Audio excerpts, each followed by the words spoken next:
It's an honor, Madam Speaker, to address the House in respect of the throne speech. It is a speech that is inspired by Manitobans and, quite frankly, was written for and by Manitobans as well. And it is a speech that is written at a historic time, a time where it is essential that we focus on teamwork and compassion, and we make our compassion real and demonstrate it in a real way. The last time that I had the chance to see my sister alive was not in person, but through a window of a hospital. And our family has yet to have the opportunity to say goodbye to Peggy. That's hard. But every Manitoban is experiencing challenging times now. And Manitobans, perhaps as never before, have the chance to understand what true compassion means now. As people all over our province face challenges that were job loss,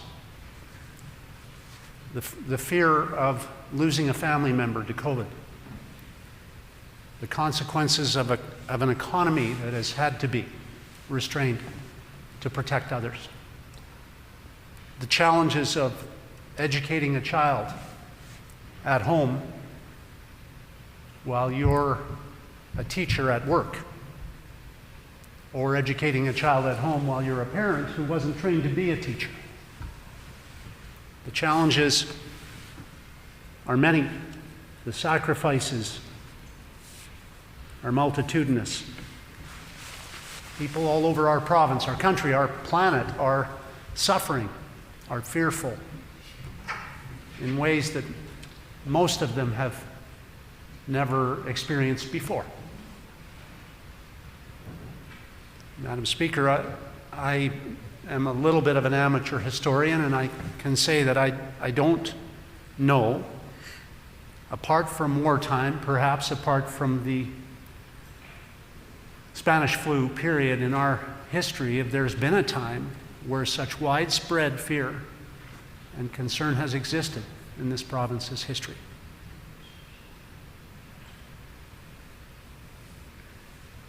And so, saying that, what I will say next may sound like I'm trying to polish something that shouldn't be polished, Madam Speaker, but I've got to say that I think and I believe that we'll get through this.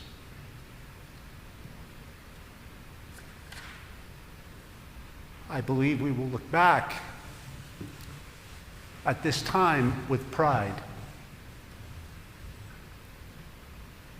I believe that the difficult challenges we face will make us stronger and better as people and as a province and country.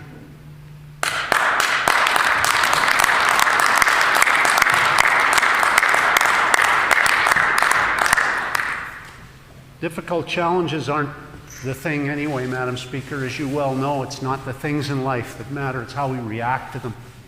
Difficult challenges have been faced by people around this chamber and people who came before us and people throughout this province. Difficult challenges must be faced. Those bison at the front of this building face the storm together.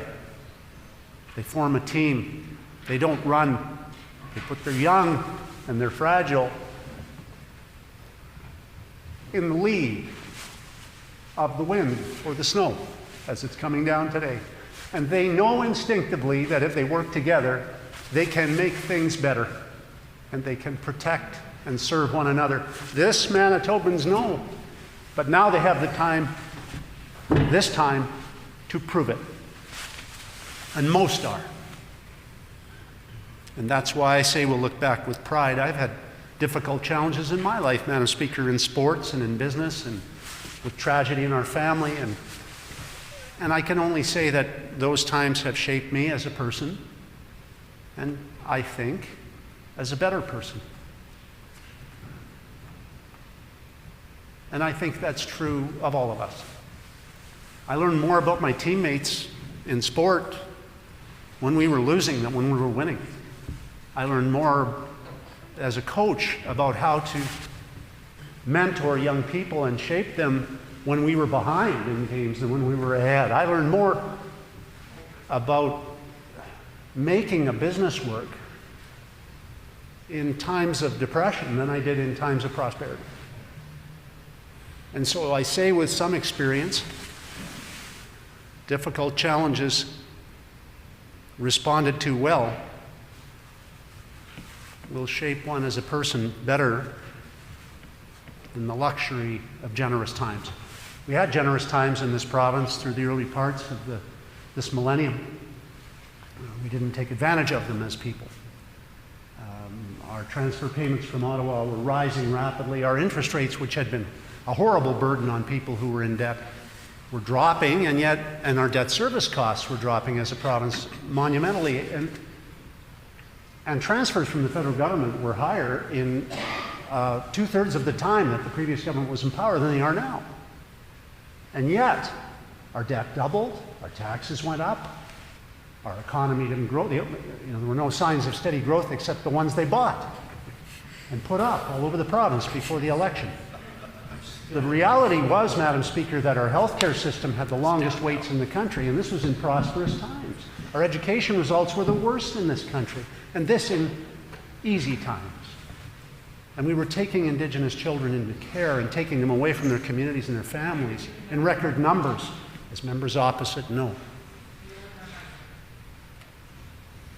And so what came of this largesse and this generous first decade and a half of the 2000s was not good things, Madam Speaker. It was deterioration. And so we were elected to fix the finances, repair the services, rebuild the economy. We did, and now we must do it again. We must do it again. And who better to hire to do something than someone who's done a good job of it before? And Madam Speaker, this team has done a good job of doing it.